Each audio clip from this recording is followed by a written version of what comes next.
Innal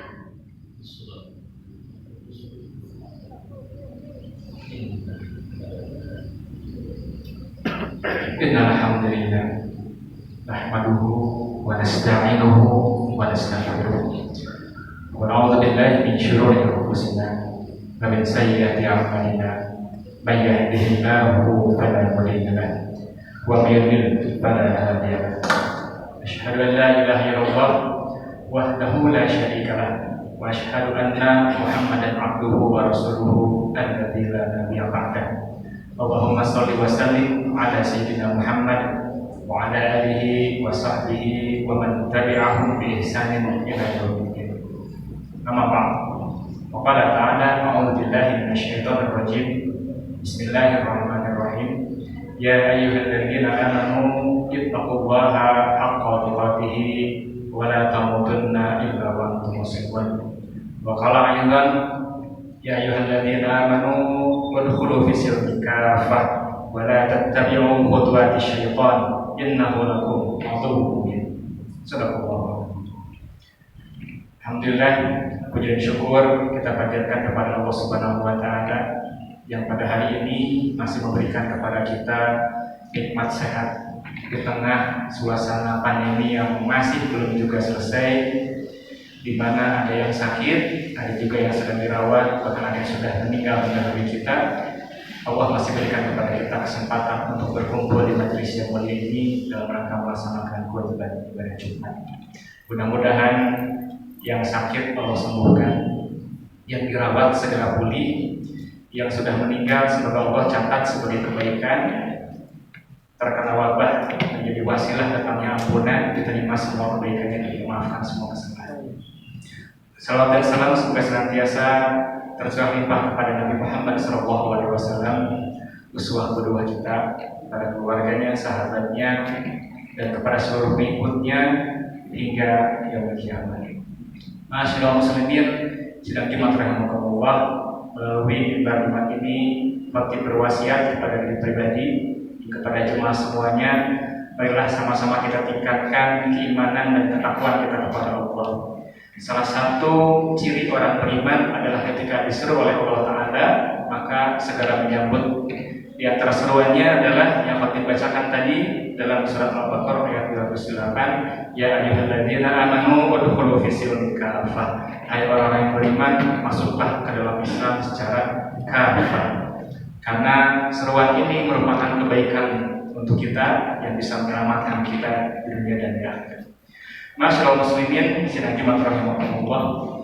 Baru saja kita melalui satu momentum bersejarah, satu hari yang mengingatkan kita kepada sejarah merah darah 30 September, di mana terjadi kekejaman yang luar biasa dari yang dilakukan oleh para penganut paham komunisme di Indonesia.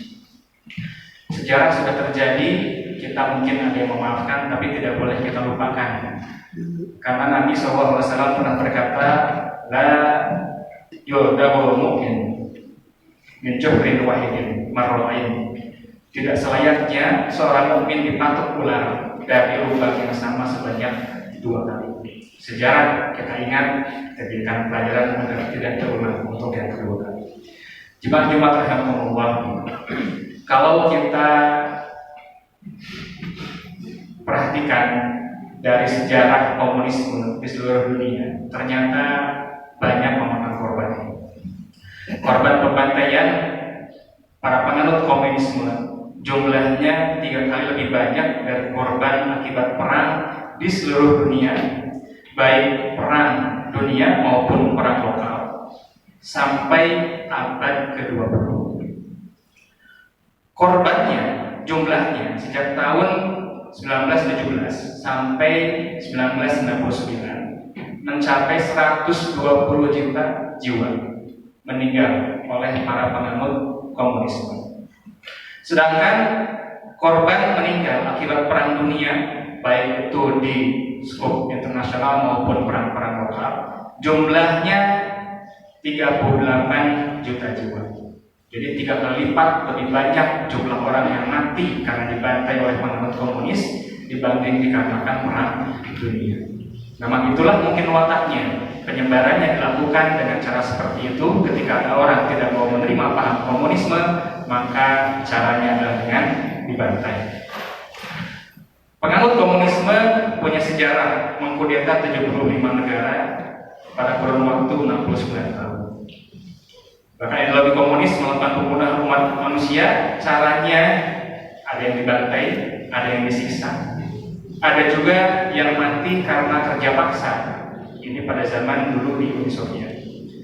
Dan kalau kita lihat juga rekor terbesarnya itu diusung dapat didapatkan oleh tokoh-tokoh komunisme itu sendiri. Di antaranya Vladimir Lenin di Soviet periode 1917 sampai periode 1923 membunuh 500.000 orang. Stalin di Soviet tahun 1925 sampai 1953 membunuh 43 juta orang. Mao Zedong di Cina periode 1947 sampai 1976 membunuh 70 juta jiwa. Dan Pol Pot di Kamboja dari tahun 1975 sampai 79 membunuh 2 juta jiwa. Ideologi komunisme ini memang ideologi yang haus darah. Jemaat Jumat rahimahumullah, bersyukur kita di Indonesia ini gerakan komunisme sudah ditumpas dan pahamnya pun dilarang dalam TAP MPRS nomor 25 tahun 1966. Tapi hadirin, bukan berarti komunisme itu sudah hilang. Karena komunisme itu bukan organisme, komunisme itu bukan sesosok jasad. Komunisme itu adalah suatu paham. Yang namanya paham tidak mungkin bisa mati. Akan ada saja orang yang menganutnya, akan ada saja orang yang menyebarkannya. Komunisme itu adalah bahaya laten atau bahaya potensial. Kita harus waspada dengan paham ini. Jemaat rahimahumullah, akan tetapi kita jangan sampai melupakan suatu bahaya yang aktual. Jika komunisme itu bahaya laten dan bahaya potensial, ternyata ada bahaya yang sifatnya aktual. Apa itu? Bahaya yang bahkan mungkin hampir tidak terasa karena daya rusaknya itu dilakukan dengan halus, namun sama-sama juga merusak sebagaimana komunisme, yaitu kerusakan diakibatkan paham sekularisme, liberalisme, kapitalisme. Yang ini pun sudah dibahas dalam sidang majelis ulama, ditetapkan sebagai paham yang haram untuk dianut oleh umat Islam. Paham sekularisme itu adalah paham di mana hanya mengakui Tuhan sebagai pencipta, tapi tidak mau menerima agama. Kelanjutannya adalah ketika mereka hidup dan bertingkah laku, mereka menganut liberalisme, kebebasan dalam berbagai hal, dalam berkeyakinan, dalam berucap, dalam bertingkah laku. Ya. Kemudian kebebasan dalam ekonomi, dan kebebasan dalam ekonomi ini melahirkan satu konsep atau sistem ekonomi yang namanya ekonomi kapitalisme yang sekarang sedang diberlakukan di seluruh dunia. Maka yang terjadi adalah kerusakan moral, dekadensi moral, manusia hilang sifat kemanusiaannya. Karena kebebasan dalam bertingkah laku, mereka mempromosikan seks bebas, LGBT, dan sebagainya. Makanya akhlak hancur. Generasi pun akan terancam. Manusia hilang sifat kemanusiaannya, tidak lebih, tidak kurang, ibaratnya seperti mayat berjalan saja. Ketimpangan ekonomi akibat liberalisasi ekonomi, maka akibatnya yang kaya makin kaya, yang miskin makin miskin. Sekarang ini ekonomi bukannya sulit, tapi tidak adil. Di mana ada 20% segelintir orang yang menguasai 80% kekayaan dunia, dan sisanya remahan-remahan 20% kekayaan diperebutkan oleh 80% manusia yang kaya. Bahkan kalau di Amerika ngeri, jargonnya itu orang-orang yang termarginalkan itu we are 99%. Kami adalah kalangan 99% rakyat Amerika, ya, yang jadi korban penindasan ekonomi. Berarti yang makmur hanya 1%. Bagaimana masyarakat suatu negara bisa bertahan ketika kesenjangannya begitu lebar? Itu sudah diambang kehancuran. Kemudian akibat liberalisasi dalam politik muncul yang namanya politik transaksional, money politik, jual beli jabatan. Maka akibatnya tatanan hukum jadi rusak, pemerintahan pun jadi rusak. Hukum tajam ke bawah, tumpul ke atas. Tebang pilih. Menurut salah satu pemimpin KPK, beliau pernah mengatakan hampir semua bupati dan banyak pejabat masih melakukan tindakan korupsi. Jadi kalau semua ditangkapi, maka penyelenggara negara akan habis karena ditangkapi oleh KPK. Saking parahnya korupsi sudah melambung. Kenapa? Karena liberalisasi dalam bidang politik. Jumat rahmatullah, maka kita sebagai muslim sudah jelas harus menolak isme tersebut karena jelas bertentangan dengan akidah Islam, bertolak belakang dengan syariat yang dibawa Nabi Muhammad SAW. Seorang muslim tidak bisa menjadi penganut komunisme dalam waktu yang bersamaan. Kenapa? Karena komunisme tidak mengakui adanya pencipta. Keyakinan mereka adalah keyakinan ateis. Karl Marx pernah berucap seperti ini: "The religion is thus opium, there's false." Artinya agama adalah candu untuk masyarakat. Agama itu dianggap candu, dianggap morfin yang harus diperangi, diberantas, dihilangkan.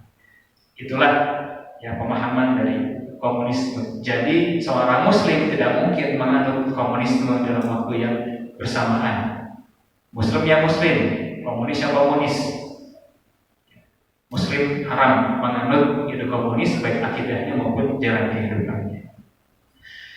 Komunisme itu sendiri yang memahami ateisme itu sama sekali tidak rasional, di mana Al-Quran sudah menyindir dalam surat At-Tur, am khuliqu min ghairi syai'in am humul khaliqun. Apakah mereka diciptakan tanpa sesuatu ataukah mereka yang menciptakan diri mereka sendiri?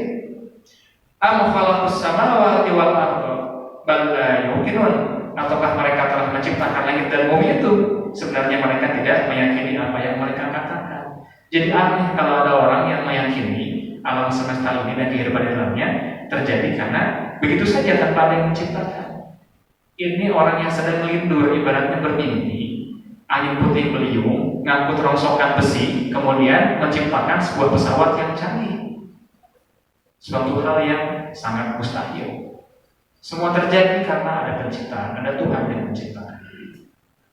Dan ternyata dalam aplikasinya komunisme pun sudah ambruk, sudah runtuh. Negara komunis sejati, Soviet, hancur. Kenapa? Karena melarat, ekonominya rusak, masyarakatnya stres, banyak yang lari ke luar negeri. Dan sekarang negara yang masih menganut betul-betul hanya tinggal Korea saja, Korea Utara. Itu pun kondisinya sangat mengenaskan.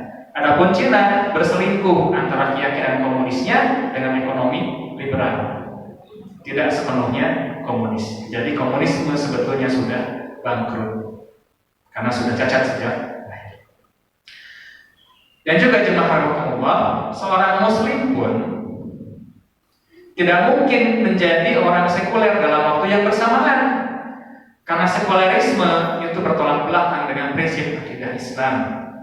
Yang mana sekularisme itu hanya menganggap Tuhan sebagai pencipta saja, tapi mereka tidak mau mengakui adanya agama. Tuhan tidak mengatur, peran Nabi sebagai penyampai syariat yang mengajarkan contoh-contoh untuk menjalani kehidupan itu tidak ada. Padahal Al-Quran sudah menegaskan dalam surat An-Nisa ayat 150-151, sesungguhnya orang-orang yang kafir kepada Allah dan Rasul-Nya bermaksud memperbedakan antara iman kepada Allah dan Rasul-Nya dengan mengatakan kami beriman kepada sebagian dan kami kafir kepada sebagian yang lain, serta bermaksud dengan perkataan itu mengambil jalan tengah di antara yang demikian, jalan tengah antara iman dan kafir. Mereka lah orang-orang yang kafir sebenar-benarnya. Kami telah menyediakan untuk orang-orang kafir itu siksa yang menghinakan. mengakui ketuhanan Allah tapi menolak syariat yang dibawa oleh Nabi Muhammad SAW, kafir iman kepada sebagian dan ingkar kepada sebagian. Justru Al-Quran mengatakan orang seperti itu orang yang kafir sebenarnya. Masyaallah muslimin, jemaah Jumat rahimakumullah, ayat yang lain surat Al-Baqarah ayat 85. Auzubillahi minasyaitonir rajim. Afatu'minuna bi ba'dil kitab wa takfuruna bi ba'din. Faman jazaa'u may yaf'alu dzalika minkum illa khizyun fil hayatid dunya wa yawmal qiyamati yuradduna ila asyaddil 'adzab. Apakah kamu beriman kepada sebagian Alkitab dan ingkar kepada sebagian yang lain? Tiadalah balasan bagi orang yang berbuat demikian daripadamu melainkan kenistaan dalam kehidupan dunia, dan pada hari kiamat mereka dikembalikan kepada siksa yang sangat berat. Jadi tidak mungkin seorang muslim menganut pemahaman sekuler. Tidak mungkin seorang muslim menganut pemahaman liberal atau mengusung kapitalisme. Dan ternyata jemaah rahimakumullah, dalam kehidupan sekuler, liberal, kapitalis pun keadilan, keamanan, kesejahteraan yang diidam-idamkan bagai mimpi di siang bolong. Justru manusia semakin meluncur jauh, jatuh kepada jurang kehancuran. Kesimpulannya, komunisme, sekularisme, kapitalisme adalah ide hasil karangan manusia, ide yang cacat sejak lahir dan merupakan ide yang kufur yang akan membawa kepada kehancuran, juga membawa penganutnya kepada kebinasaan. Barakallahu li wa lakum fil Qur'anil azim wa nafa'ni wa iyyakum bima fihi minal ayati wa dzikril hakim. Taqabbal minni wa minkum tilawatahu innahu huwas samiul alim. Allahumma shalli.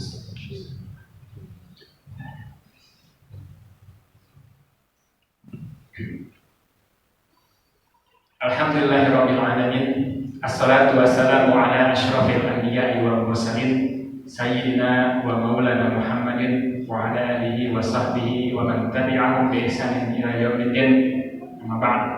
Qala ta'ala a'udzu billahi minasyaitonir rajim. Bismillahirrahmanirrahim. Ya ayyuhalladzina amanu sabiru wasabiru wa rabitu wattaqullaha la'allakum tuflihun. Shadaqallahul azim. Masyaallah muslimin rahimakumullah. Allah berfirman dalam surat Al-Imran ayat 200, hai orang-orang yang beriman, bersabarlah kamu dan kuatkanlah kesabaranmu, dan tetaplah bersiap siaga di perbatasan negerimu, dan bertakwalah kepada Allah supaya kamu beruntung. Masyaallah muslimin rahimakumullah. Yang namanya komunisme justru akan tumbuh subur, berkembang pesat di atas borok-borok kapitalisme. Ketika terjadi kesenjangan sosial, ketidakadilan dalam hukum, maka ini menjadi lahan yang sangat subur untuk bertumbuh kembangnya pemahaman komunisme. Ditambah lagi, apabila peran agama Islam itu hanya seperti obat bius, hanya seperti obat tidur yang menghilangkan sakit sementara tapi tidak memberikan solusi, menindaklanjuti orang-orang atas problem yang terjadi di masyarakatnya. Makin tumbuh subur ketika Islam hanya dihadirkan sekedar ibadah ritual saja dan wejangan-wejangan sifatnya akidah, ibadah, dan akhlak. Tapi kemudian tidak dihadirkan dalam bentuk solusi yang bisa menyelesaikan semua permasalahan yang ada untuk menghilangkan problem ekonomi, problem ketidakadilan hukum, dan sebagainya. Maka agama lantas hanya dianggap sebagai candu, dan orang akan lari berpaling kepada komunisme. Terlebih lagi apabila para tokoh-tokoh agama justru kong kali kong main mata dengan para pelaku kezaliman kemudian menjual ayat-ayat agama untuk menjadi justifikasi untuk membenarkan kezaliman-kezaliman yang dilakukan dan untuk membungkam suara-suara kritis dari rakyat yang dizalimi, maka komunisme akan semakin cepat tumbuh subur dan Islam akan tersingkir. Masyaallah muslimin rahimahumullah, maka solusi untuk menangkal komunisme adalah dengan kita menghadirkan Islam secara utuh, mengamalkan Islam secara kafah, wadkhulu fi silmi kafah. Islam yang menyelesaikan problem akidah, problem akhlak, problem sosial ekonomi, dan problem hukum. Karena memang Islam itu adalah satu panduan lengkap untuk kehidupan umat manusia yang bicara bukan hanya persoalan pribadi tapi juga persoalan publik. Dan itu sudah dicontohkan oleh Nabi Muhammad SAW, oleh para khalifah setelah Nabi, dan oleh umat Islam setelahnya. Dan umat Islam justru terpuruk dan runtuh peradabannya ketika meninggalkan itu, ketika malah ikut-ikutan kepada para pengosong ide sekularisme. Agama di masjid saja, di pasar nggak usah bawa agama. Agama di masjid saja, di gedung parlemen nggak usah bawa agama. Maka umat Islam terpuruk karena mengikuti hasutan dari para pengosong sekularisme. Padahal Imam Asy-Syatibi sudah menjelaskan bahwa dalam Islam itu beliau memberikan konsep nama maqasid syariah, yang mana ketika Islam diamalkan dengan kafah maka akan didapatkan 5 maslahat yang merupakan maksud yang akan terwujud dari penerapan Islam secara kafah. Pertama adalah hifdzuddin, terjaganya agama, terjaganya akidah. Ya, orang beriman kepada sesuatu yang memang layak diimani dan terhindar dari kemusyrikan, terhindar dari keyakinan-keyakinan yang salah. Hifdzun nafs, menjaga jiwa. Islam itu sangat menghargai jiwa manusia. Jangankan dalam kehidupan biasa, dalam peperangan saja tidak boleh main bantai, tidak boleh sembarang bunuh. Ada ketentuannya, ketat syaratnya. Itu pun dalam peperangan, apalagi dalam kehidupannya di luar peperangan. Hifdzul aql, menjaga akal. Melarang orang melakukan hal yang merusak akal, misalkan narkoba, minuman keras, pornografi, dan sebagainya. Hifdzul mal, menjaga harta manusia agar harta beredar dengan adil di tengah manusia. Kaifa yakunu dulatan bil aghniya'ikum, agar tidak beredar di kalangan orang-orang kaya saja. Kemudian hifdzun nasab, menjaga garis keturunan manusia, menjaga keberlangsungan generasi manusia. Itu ketika seluruh aturan Islam terkait dengan aturan pribadi maupun publiknya dilaksanakan dan diamalkan. Maka kapan lagi kita akan mau menyambut seruan Allah Ta'ala yang mana Allah sudah menyeru kepada kita di surat Al-Anfal ayat 24, ya ayyuhalladzina amanu istajibu lillahi wa rasuli idza da'akum lima yuhyikum. Hai orang-orang yang beriman, penuhilah seruan Allah dan seruan Rasulnya apabila Rasul menyuruh kamu kepada sesuatu yang memberi kehidupan kepada kamu. Maka sudah saatnya umat Islam sekarang ini bangkit, memperjuangkan penerapan Islam secara kafah bersama-sama orang yang memperjuangkannya, mendukung para pejuangnya, mendukung syiar-syiarnya, agar kita bisa mendapatkan kehidupan yang lebih baik di dunia dan mendapatkan keselamatan di akhirat.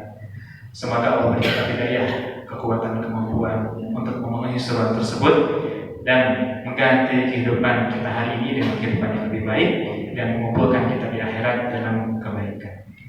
Mari sama-sama kita berdoa kepada Allah Subhanahu wa taala. Innallaha wa malaikatahu yusholluna 'alan nabi ya ayyuhalladzina amanu shallu 'alaihi wa sallimu taslima. Amin ya rabbal alamin. Allahumma shalli 'ala sayyidina Muhammad wa 'ala ali sayyidina Muhammad wa 'ala anbiya'ika wa rusulika wa radallahu 'anil khulafa'ir rasyidin Abi Bakrin wa Umar wa Utsman wa Ali وعن صحابة والتابعين والتابع التابعين بإحسان إلى يوم الدين وارض عنا معهم برحمتك يا أرحم الراحمين. اللهم اغفر للمؤمنين والمؤمنات والمسلمين والمسلمات الأحياء منهم والأموات. اللهم أعز الإسلام والمسلمين وأذل الشرك والمشركين وانصر عبادك الموحدين وانصر من نصر الدين واخذل من خذل المسلمين ودمر أعداء الدين واعل كلمتك إلى يوم الدين. اللهم ادفع عنا البلاء والوباء والزلازل وسوء الفتنة ما ظهر منها وما بطن عن بلدنا إندونيسيا خاصة وسائر بلدان المسلمين عامة يا رب العالمين. ربنا آتنا في الدنيا حسنة وفي الآخرة حسنة وقنا عذاب النار. سبحان ربك رب العزة عما يصفون وسلام على المرسلين الحمد لله رب العالمين. عباد الله إن الله يأمركم بالعدل والإحسان وإيتاء ذي القربى وينهى عن الفحشاء والمنكر والبغي يعظكم لعلكم تذكرون واذكروا الله